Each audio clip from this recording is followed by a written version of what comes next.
Imaginez ceci. Il est 2 heures du matin.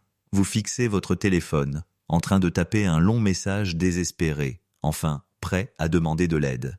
Mais juste avant d'appuyer sur envoyer, vous vous figez. Vous effacez chaque mot. Et à la place, vous tapez simplement « Je vais bien ». Ou peut-être vous êtes déjà resté silencieusement devant la porte d'un ami, la main levée pour frapper, avant de la baisser lentement et de repartir, en vous convainquant qu'il est simplement trop occupé. Pourquoi est-ce que vous êtes prêt à rester éveillé jusqu'à l'aube pour réconforter un ami en larmes, mais dès que votre propre monde s'effondre, vous vous enfermez dans l'obscurité pour paniquer complètement seul? La société vous applaudit. On vous appelle mature, farouchement indépendant, incroyablement fort. Mais ils ont totalement tort. Cette armure parfaite et incassable que vous portez n'est pas forgée par la force brute. Elle est née d'un cauchemar silencieux et paralysant. La peur absolue et terrifiante de devenir un fardeau. 2. Nous vivons dans un monde qui vénère l'individu qui s'est fait tout seul. On nous dit dès le plus jeune âge de travailler sans relâche, d'être entièrement autosuffisant et de ne jamais dépendre de personne. La société moderne appelle cela le succès. Elle vous dit qu'avoir besoin des autres est une faiblesse. Mais la psychologie clinique voit votre lutte solitaire d'une manière très différente. Ce que le monde glorifie comme le sommet absolu de la maturité, les thérapeutes le reconnaissent en réalité comme un mécanisme de défense profondément enraciné. Il existe un terme précis pour ce que vous vivez. Cela s'appelle l'hyper-indépendance. Ce n'est pas la forme saine et équilibrée d'autonomie où vous gérez votre vie avec confiance, tout en sachant vous appuyer sur vos proches lorsque les choses deviennent lourdes. L'hyper-indépendance est un état de survie extrême et profondément isolant. Pour comprendre réellement pourquoi votre esprit fonctionne ainsi, nous devons nous pencher sur les travaux fondamentaux du psychologue John Bowlby et sa théorie de l'attachement. Plus précisément, sur un schéma connu sous le nom de style d'attachement évitant. Si cela résonne en vous, votre cerveau traite littéralement la connexion humaine d'une manière différente. Pour une personne ayant un attachement sécurisé, demander un service ou chercher une épaule sur laquelle pleurer est une partie normale et sûre de la vie quotidienne. Mais pour vous, votre système nerveux interprète la simple idée de demander de l'aide comme une menace grave et immédiate. Votre cerveau a secrètement codé la vulnérabilité comme une garantie de rejet. Pour vous protéger de cette douleur insupportable, votre esprit a pris une décision simple et impitoyable. Vous ne demanderez jamais rien. Vous avez construit une forteresse invisible autour de votre cœur, verrouillant le monde entier à l'extérieur, juste pour être sûr que plus personne n'ait jamais le pouvoir de vous décevoir. 3. Repensez à la dernière fois où vous étiez vraiment malade. Vous n'avez probablement appelé personne. Vous vous êtes traîné hors du lit, vous avez commandé votre propre trajet jusqu'à l'hôpital et vous vous êtes assis seul dans la salle d'attente. Lorsque vous avez perdu votre emploi ou affronté une crise majeure dans votre vie, vous ne vous êtes pas confié à votre famille. Vous avez simplement envoyé d'innombrables CV au milieu de la nuit, en silence. Et dans chaque projet de groupe ou travail d'équipe, vous êtes toujours celui qui prend la charge la plus lourde. Votre réponse par défaut est toujours la même. Ce n'est pas grave, je vais le faire moi-même, ce sera plus rapide. C'est une manière brutale de vivre, pris dans un réseau de contradictions silencieuses. Le premier paradoxe est peut-être le plus douloureux. Vous désirez désespérément la connexion. Vous voulez plus que tout que quelqu'un remarque votre épuisement, vous prenne dans ses bras et dise « Laisse-moi m'en occuper pour toi ». Mais au moment même où quelqu'un s'approche réellement et propose son aide, vos mécanismes de défense s'activent instantanément. Comme un porc épic, vous hérissez vos piquants et vous les repoussez. Pourquoi les repoussez-vous? À cause du deuxième paradoxe, le poids écrasant d'une faveur. Pour vous, recevoir de l'aide n'apporte pas du soulagement. Cela apporte un sentiment de culpabilité, écrasant et étouffant. Votre cerveau traite chaque acte de gentillesse comme une transaction stricte, une dette lourde que vous devez immédiatement rembourser au double.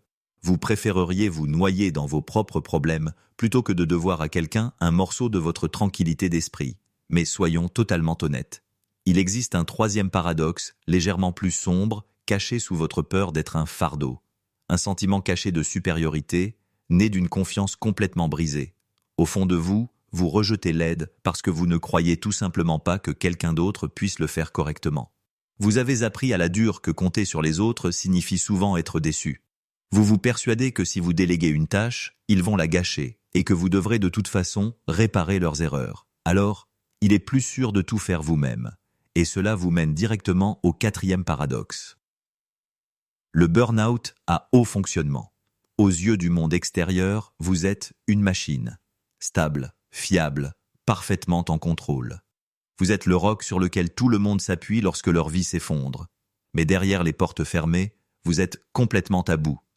Vous vivez un effondrement silencieux et invisible, totalement épuisé par le poids d'un monde que vous refusez de laisser quelqu'un d'autre vous aider à porter. 4. Cette autosuffisance extrême et isolante n'est pas apparue de nulle part. Vous n'êtes pas né en voulant porter seul le poids du monde. En termes cliniques, ce niveau intense d'indépendance est en réalité une réponse à un traumatisme profondément enfoui. Elle remonte souvent à une dynamique d'enfance appelée parentification. Cela se produit lorsqu'un enfant est forcé d'assumer les responsabilités émotionnelles ou physiques d'un adulte. Peut-être avez-vous grandi dans une maison où les adultes étaient simplement trop occupés, trop stressés ou émotionnellement indisponibles. Repensez à votre enfance. Quand vous pleuriez ou demandiez simplement de l'aide pour un problème, que se passait-il? Peut-être receviez-vous un long soupir lourd et fatigué. Peut-être vous disait-on simplement de vous débrouiller seul parce que vos parents étaient déjà trop épuisés. Ou peut-être que vous étiez simplement accueilli par le silence. Dans cet environnement, votre esprit d'enfant brillant et adaptatif a rapidement créé une équation psychologique dévastatrice pour survivre. Vous avez appris que demander de l'aide signifie être une nuisance. Et être une nuisance signifie risquer de perdre leur amour ou leur attention. Alors, vous avez décidé de ne plus jamais avoir besoin de quoi que ce soit de la part de qui que ce soit. Mais ce n'est pas seulement dans votre tête, c'est littéralement inscrit dans votre biologie.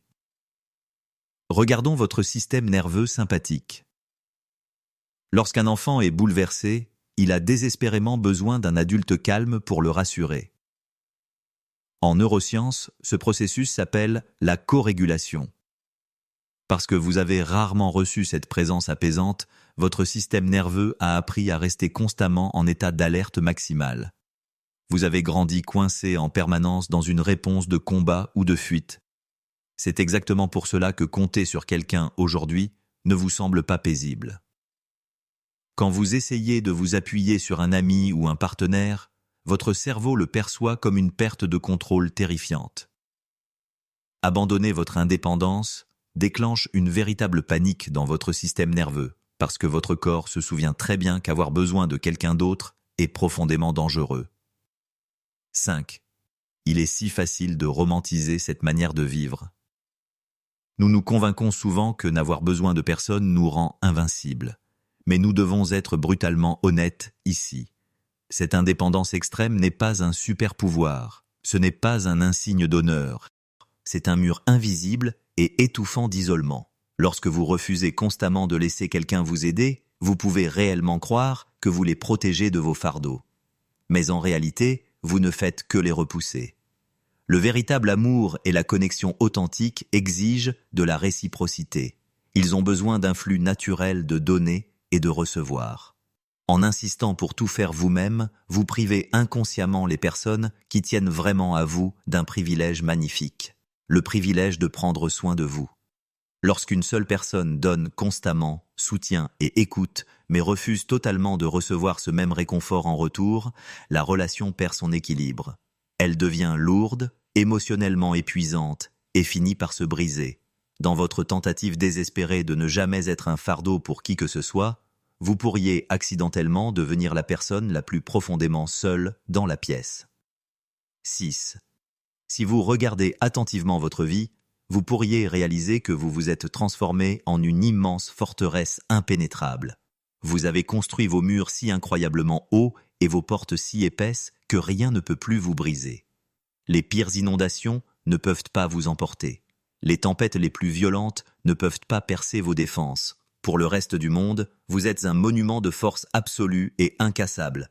Mais entrez dans cette forteresse et la vérité est totalement différente. Elle est complètement vide et elle est amèrement, douloureusement froide. Parce que dans votre obsession désespérée de garder toutes les menaces potentielles à l'extérieur, vous avez aussi oublié de construire une cheminée. Vous avez réussi à verrouiller le danger à l'extérieur, mais vous avez aussi verrouillé la chaleur de la connexion humaine. Le véritable courage n'est pas ce que vous avez fait jusqu'ici. Le plus grand courage que vous puissiez montrer n'est pas de porter silencieusement le poids du monde entier sur vos épaules fatiguées. Le véritable courage, bouleversant, c'est d'avoir la force de déposer enfin vos armes. C'est oser enlever cette armure lourde et épuisante, regarder quelqu'un en qui vous avez confiance droit dans les yeux et dire simplement « Je suis tellement fatigué, j'ai besoin de ton aide maintenant ». Vous permettre d'être vulnérable ne signifie pas que vous avez échoué. Cela ne signifie pas que vous êtes faible. Cela signifie simplement que vous êtes enfin assez fort pour laisser quelqu'un vous aimer correctement. 7. Vous reconnaissez-vous à l'intérieur de ces murs froids et immenses? Quand est-ce que vous avez réellement demandé de l'aide à quelqu'un pour la dernière fois et que vous vous êtes permis de la recevoir sans la moindre once de culpabilité écrasante? Je veux lire vos histoires. S'il vous plaît, partagez vos expériences dans les commentaires ci-dessous, parce que je vous promets que vous n'êtes pas le seul à ressentir cela. Si cette vidéo vous a apporté un peu de clarté ce soir, abonnez-vous à la chaîne et activez la cloche de notification afin que nous puissions continuer à explorer ensemble l'esprit humain. Si vous voulez soutenir encore davantage ces explorations profondes, pensez à cliquer sur le bouton « Rejoindre » pour devenir membre de la chaîne. Et si vous vous surprenez à trop réfléchir à tout ce que vous dites aux gens, surtout après avoir enfin essayé de vous ouvrir, vous devez regarder ma prochaine vidéo. Nous allons explorer la psychologie derrière le fait de rejouer constamment les conversations dans votre tête et comment enfin vous libérer de cette boucle mentale épuisante. Je vous y retrouve.